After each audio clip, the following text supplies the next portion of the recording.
잠언 14장 4절 말씀 한 구절을 함께 읽겠습니다. 읽습니다. 소가 없으면 구유는 깨끗하려니와 소의 힘으로 얻는 것이 많으니라. 아멘. 구유를 기꺼이 청소하는 자라는 제목으로 말씀을 나누겠습니다. 지혜 있는 자는 어떤 사람입니까? 구유를 기꺼이 청소하는 자입니다. 구유를 청소하는 자는 없는 것보다 있는 것이 낫다라는 사실을 알고 있는 지혜자입니다. 없다면 깨끗하고 또 지저분한 일을 하지 않아도 될 것입니다. 그러나 소의 힘으로 얻을 수확을 기대하지 말아야 합니다. 오늘날 온 세계가 보다 더 편한 것을 추구하고 있습니다. 에이, 그럴 필요까지 있나? 물론 사대부 양반가에서 또 고집하던 이야기들, 율법에서 고집하던 이야기들, 뭐 이러저러한 구시대적인 그 산물들은 당연히 없애는 게 좋겠죠. 하지만 저와 여러분이 마땅한 그 질서 안에 담겨져 있는 하나님의 은혜들까지 송두리째 잃어버리지 않기를 소원합니다. 귀찮아서 얻지 못하고 누리지 못하는 자들이 오늘 이 땅 가운데 참 많습니다.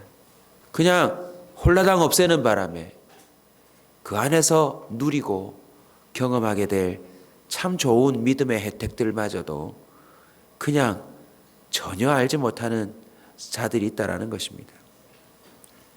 구유를 기꺼이 청소하는 자, 어떤 자입니까? 지저분한 그 일들을 기꺼이 수용하는 자들입니다. 자, 구유라면 짐승들이 밥을 먹고 또 뒹구는 그 자리 아니겠습니까? 먹으면 뭐 하지요? 배설해야죠. 날마다 먹을 걸 줄 뿐만 아니라 또 그들이 소화시킨 배설물들을 치워야 합니다. 짐승들은 먹는 것이 다가오면 어떻게 하죠? 서로 또 치고받고 싸웁니다. 질서 없고 고약한 냄새에 몸서리 쳐지는 그 분유물들, 그 많은 것들을 언제 해야 되죠? 매일 해야 합니다. 매일. 아마 엄두가 나지 않을 거예요. 그러나 구유를 기꺼이 청소하는 자는 무엇을 바라봅니까? 눈앞에 보이는 귀찮은 그 잡다한 일들보다 장차 올 큰 수확을 보는 자들인 것입니다. 꿀꿀거리는 그 지저분한 돼지들이 장차 복덩이가 될 새끼를 낳아줄 것을 바라본다는 것입니다. 데살로니가후서 3장 10절입니다. 우리가 너희와 함께 있을 때에도 너희에게 명하기를 누구든지 일하기 싫어하거든 먹지도 말게 하라. 사랑하는 온사 여러분, 저와 여러분은요, 주 안에서 마땅한 귀찮은 일들을 기쁨으로 받는 지혜가 있기를 주의 이름으로 축원합니다. 매일 해야 합니다. 기도를 우리가 매일 해야 하는 것도 마찬가지 원칙인 것입니다.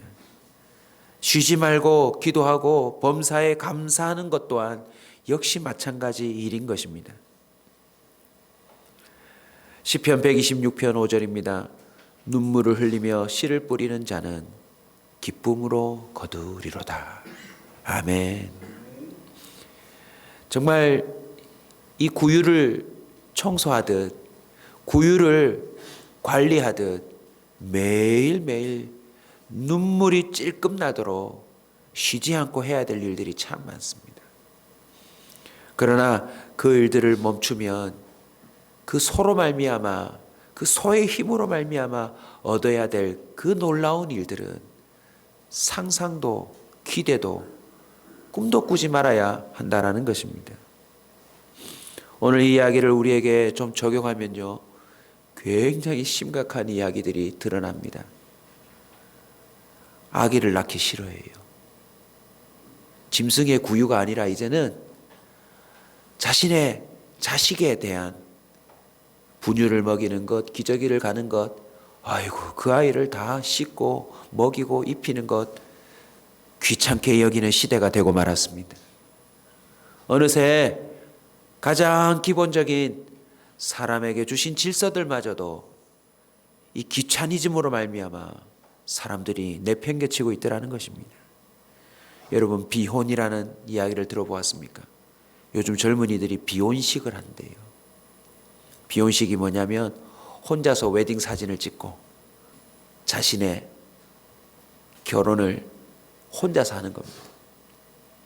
싱글, 미혼은요, 아직 결혼하지 않았지만 앞으로 결혼할 예정이다라는 의미가 있는 거래요. 그런데 비혼식은 나 혼자랑 결혼했다. 나는 나 자신이랑 결혼했으니까 더 이상 나를 미혼이라 부르지 마라. 내 사전에 앞으로 결혼은 없다. 비혼식을 하는 사람들의 대부분 그 동기가 이걸 합니다.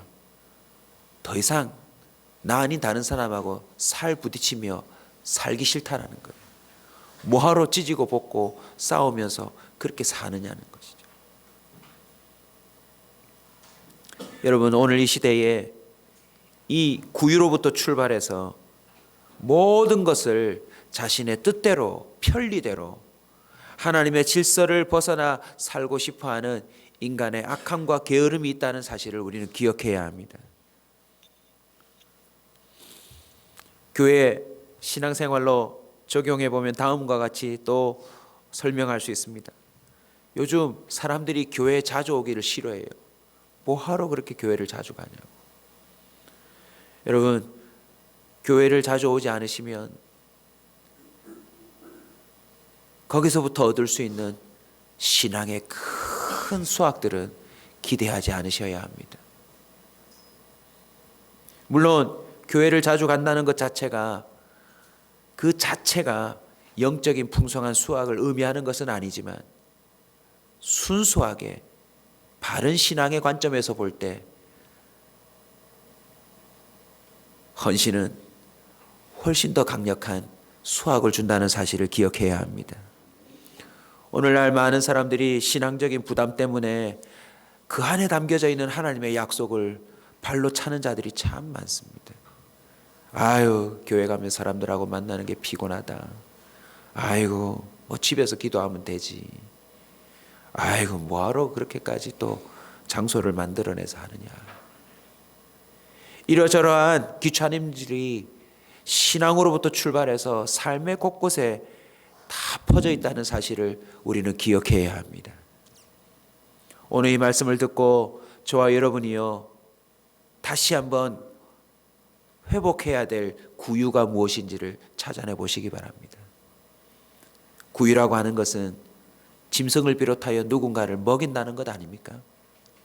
그런데 그 먹임은요, 그로 말미암아 나중에 얻어질 큰 수확을 가져오는 준비라는 것입니다. 이러한 사실을 잘 보여주는 성경 구절이 바로 마태복음 13장 44절입니다. 천국은 마치 밭에 감추인 보화와 같으니 사람이 이를 발견한 후 숨겨두고 기뻐하며 돌아가서 자기의 소유를 다 팔아 그 밭을 사느니라. 아멘. 소의 힘을 보고 구유에 그 귀찮은 일들을 다 감당하는 것처럼요, 저와 여러분은 이 시대에 예수 그리스도를 발견한 자들로서 그 주님을 믿고 따르는 그 모든 귀찮은 일들을 기쁨으로 받아들여야 될 줄로 믿습니다. 기도하는 걸 즐거워해야 합니다. 말씀 읽는 걸 즐거워해야 합니다. 한 번이라도 더 신앙의 공동체와 접촉하는 걸 즐거워해야 합니다. 날마다 자기의 십자가를 지고 가는 것을 기꺼이 수용해야 합니다. 로마서 8장 18절은 말합니다. 생각한 건대 현재의 고난은 장차 우리에게 나타날 영광과 좋게 비교할 수 없도다.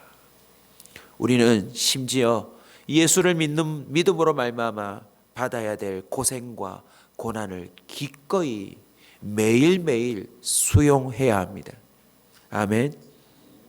오늘 이 말씀을 통하여 내가 그냥 정리해버린 구유는 없는가? 회복하시기 바랍니다. 다른 사람을 양육하는 일도 포함될 것입니다. 아유, 1대1 해보니까 너무 힘들더라. 아유, 막 그냥 안 할란다. 아유, 이런 모임 저런 모임 만들어 봤더니 너무너무 피곤하더라. 잠언 6장 10절입니다. 좀 더 자자, 좀 더 졸자, 손을 모으고 좀 더 누워있자 하며. 오늘 본문과 연결하면 이렇게 표현될 것입니다. 그냥 구유통 정리해버려라. 좀 더 편하게 살자. 뭐하러 그러고 사느냐. 11절이 증언합니다. 그렇게 하면 네 빈궁이 강도같이 오며 내 곰핍이 군사같이 이르리라. 다큐멘터리를 본 적이 있습니다. 소가 팔려가는데 눈물을 뚝뚝 흘리더라고요. 눈물을 뚝뚝 흘려요. 날마다 구유에 자신의 먹을 것을 주던 주인, 그 주인과 헤어질 때 소가 눈물을 뚝뚝 흘리더라고요. 여러분, 단순히 소가 자라나서 밥만 가는 게 아닙니다. 혹이라도 집안에 큰 일이 생겼을 때 소가 그 힘을 발휘하여 그 집안의 우환을 없앨 수도 있는 것입니다. 지붕 밑에 깔린 자신의 자녀를 건져낼 수도 있고, 옮길 수 없는 뭔가를 어디론가 옮길 수도 있고, 더 놀라운 것은 마지막에 어떻게 해요? 주인을 위해 자신의 모든 가죽과 자신의 모든 내장까지도 다 주더라는 것입니다. 결국 소는요, 키운 만큼 자신의 것이 되는 것입니다. 우리의 신앙도 마찬가지입니다. 힘드셔도요, 새벽을 더 깨우십시오. 밤을 깨우십시오. 주야로 묵상하십시오. 큐티를 멈추신 분, 말씀 묵상하는 시간을 회복하십시오. 우리의 묵상 시간 해봐야 1시간 이내지 않습니까? 보통 15분에서 30분 사이 할 텐데 그걸 귀찮다고 사람들이 안 하고 하루를 시작해버려요. 그러면요, 하나님으로부터 오는 힘을 잃어버립니다. 말씀 속에 담겨져 있는 그 힘을 잃어버립니다. 기도 속에 담겨져 있는 그 힘을 잃어버린다는 것입니다. 아무쪼록 소가 없으면 구유는 깨끗하려니와 소의 힘으로 얻는 것이 많으니라고 하는 이 말씀을 저와 여러분의 삶과 신앙 모든 것에 적용하셔서 정말 그 속에 담겨져 있는 은혜와 혜택들을 빠짐없이 누리고 살아가는 귀한 자가 되시길 주의 이름으로 축원합니다. 우리 말씀 붙들고 한번 통성으로 기도하시며 나가겠습니다. 주여 한번 해주고 기도합시다.